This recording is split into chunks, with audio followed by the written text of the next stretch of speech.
একটা নরমাল ছাগল কিনতে গেলেও 15-20 হাজার টাকা লাগে, লাগে না? একটা ছাগল কিনতে গেলে 20-25 হাজার টাকা লাগে। তুমি আশরাফুল মাখলুকাত মানুষ, নির্বাচনের সময় এমন দুর্নীতিবাজ চাঁদাবাজের কাছে 500 টাকা 1000 টাকায় বিক্রি হয়ে যাও, তুমি আশরাফুল মাখলুকাত হওয়ার যোগ্যতা হারিয়ে ফেলেছ। মসজিদ না, অর্থাৎ যেই মসজিদে একজন ইমাম, একজন খতিব, একজন দাঈ ইলাল্লাহ সম্পূর্ণ নির্বিঘ্নে কোরআন সুন্নাহর কথা বলতে পারবে এমন একটা মিম্বার এখানে আমরা প্রতিষ্ঠা করব। তার কারণ হচ্ছে বর্তমান সারা বাংলাদেশে অসংখ্য বড় বড় মসজিদ আছে, মডেল মসজিদ আছে, কিন্তু অধিকাংশ মসজিদে কমিটি আর সভাপতির জ্বালায় ইমাম সাহেব হক কথা বলতে পারে না। তো আমরা নিয়ত করেছি আমরা মসজিদুল আকসাকে বিনির্মাণ করব রাসূলের সুন্নতি আলোকে, নববী আদর্শের আলোকে এই মসজিদ পরিচালিত হবে। যেই মসজিদের তালা কখনো বন্ধ হবে না, অর্থাৎ শুধু নামাজের টাইমে খোলা হয়েছে পরে আবার বন্ধ, এমন না। প্রয়োজনে আমরা মসজিদ মাদ্রাসার গেটকে একত্রিত করে আলাদা দারোয়ান রেখে দিব, তবে 24 ঘন্টায় তালা খোলা থাকবে, যেন একজন ক্লান্ত পথিক এসে বিশ্রাম নিতে পারে, একজন পিপাসার্ত মুসাফির এসে এখানে পানি পান করতে পারে, একজন মানুষ তার নামাজ হয়তো জামাত ছুটে গিয়েছে, পরবর্তীতে আধা ঘন্টা পরে এসেও যেন সে মসজিদে প্রবেশ করে নামাজ পড়তে পারে, এমন একটা সুন্নাহ ভিত্তিক পরিচালিত মসজিদ আমরা এখানে গড়তে চাই, যেখানে শিশু বান্ধব পরিবেশ থাকবে, যেখানে মুরব্বীদের জন্য দ্বীনি শিক্ষার ব্যবস্থা থাকবে, যেখানে যুবকদের জন্য আলাদা মাইন্ড ট্রেনিংয়ের ব্যবস্থা থাকবে। এলাকার যত ওলামায়ে কেরাম আছেন প্রত্যেক ওলামায়ে কেরাম প্রতি সপ্তাহে 2 দিন, একদিন দারসুল কোরআন, একদিন দারসুল হাদিস পেশ করবেন এখানে মেহমান হিসাবে এসে। এমন একটি মসজিদ এখানে আমরা দাঁড় করাতে চাই। আপনারা কি আমাদের সাথে থাকবেন ইনশাআল্লাহ? আপনারা কি সাথে থাকবেন ইনশাআল্লাহ? আপনাদের শুধুমাত্র একটু দোয়া, ভালোবাসা, আর যদি সুযোগ থাকে সহযোগিতা, আর্থিক সহযোগিতা, মানসিক সহযোগিতা, শারীরিক সহযোগিতা, যে কোনো প্রকারের সহযোগিতা আমাদের কাম্য। আমি আমার সর্বশেষ বিষয়ে 2-3 মিনিট আলোকপাত করেই শেষ করছি ইনশাআল্লাহ। প্রিয় সুধী, আসলে আমরা দেশে বা দেশের বাহিরে কিছু কথা বলে থাকি, তবে আমরা যেহেতু, আমার জন্ম যেহেতু এখানে, আর বাংলায় একটা প্রবাদ আছে, ওই যে কিসের গরু নাকি কিসের ঘাস খায় না। যাক, তো আসলে আমরা যেহেতু এখানে বেড়ে উঠেছি, আমাদের জন্ম যেহেতু এখানে, যদিও পড়াশোনা বা থাকা হয়েছিল বাহিরে, তো এরপরও নিজের মানুষের কাছে ওয়াজ করার মতো কিছু নাই। কারণ ঘুরে ফিরে আপনাদের সকলের চেহারাগুলো আমার চেনা, কেউ হয়তো মামা, কেউ হয়তো নানা, বা এই কেন্দ্রিক আত্মীয়, যেহেতু আমার মায়ের বাড়ি এই জায়গায়, এই কেন্দ্রিক আত্মীয়ই আপনারা সবাই। আমি আপনাদেরকে বড় ভালোবাসা নিয়ে আজ একটি কথা বলতে চাই। তার কারণ আমরা সবাই একটি পরিবর্তন চাই। আপনারা কি পরিবর্তন চান? আচ্ছা, আপনারা সবাই কি পরিবর্তন চান? আমাদের ভাইরা একটু কথা বলেন, সবাই কি পরিবর্তন চান? কি পরিবর্তন চান? বউ পরিবর্তন করবেন? তাইলে কিসের পরিবর্তন?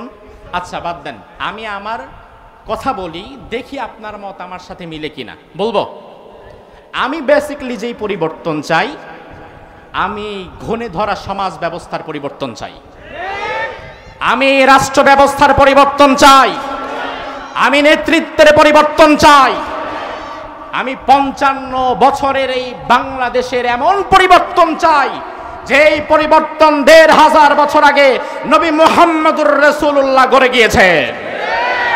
ও আমার মুসলমান ভাইরা, আমি সেই পরিবর্তনের কথা বলছি তোমাদের, যেই পরিবর্তন অন্য কোন তন্ত্র মন্ত্রে আসে নাই, যেই পরিবর্তন সমাজতন্ত্রের মাধ্যমে আসবে না, কোরআন এবং সুন্নাহর ভিত্তিতে যেই সমাজ প্রতিষ্ঠা করেছিলেন মুহাম্মদুর রাসূলুল্লাহ 1500 বছর আগে, এমন একটি পরিবর্তন আমরা সবাই চাই। আপনারা কি চান?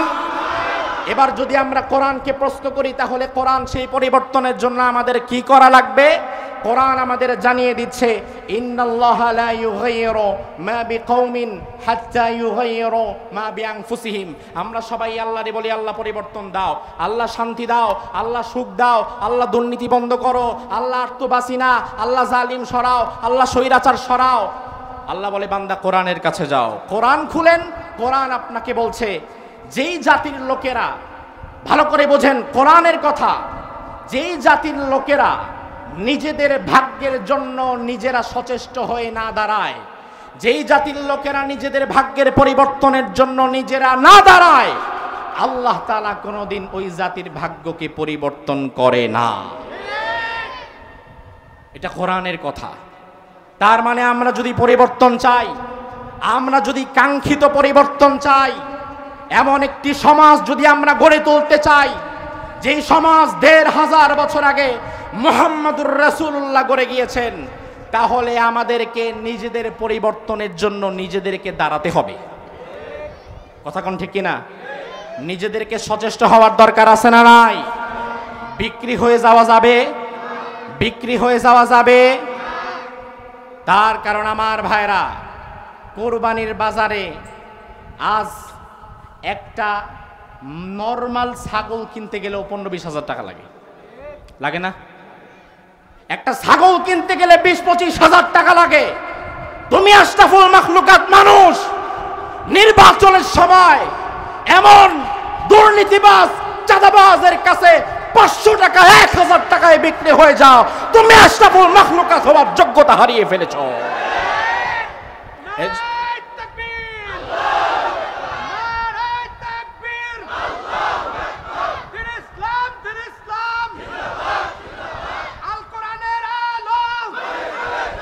আগামীর বাংলাদেশে আমরা যারা পরিবর্তন চাই, কোরআনের এই মেসেজ অনুযায়ী আমাদেরকে দাঁড়াতে হবে, আমাদেরকে এক থাকতে হবে। তার কারণ হচ্ছে মুহররম মাস চলছে।